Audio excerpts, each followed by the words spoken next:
I think fruit beers are sort of a natural beginning point, whether it's a clean fruit beer or a fruited sour.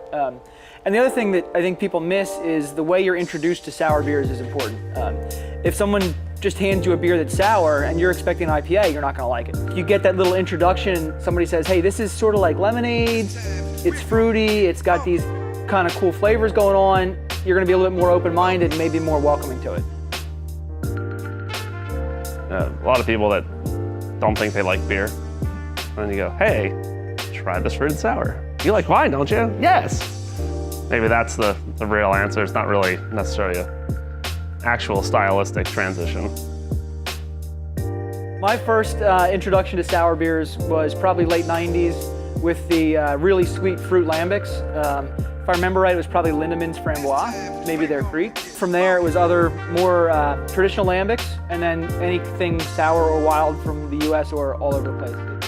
Coming in contact with the homebrew club at Keystone, my first sour was Cantillon Blue Pepe Creek.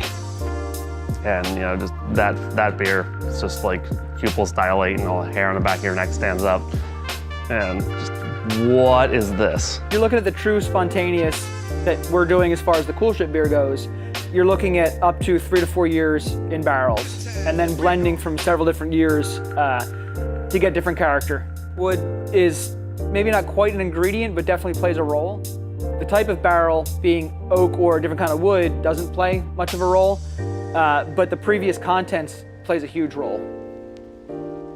Basically, coolship is a shallow open container where the wort cools overnight, and as it cools, wild yeast and bacteria from the air lands in it, and that is what does the fermentation.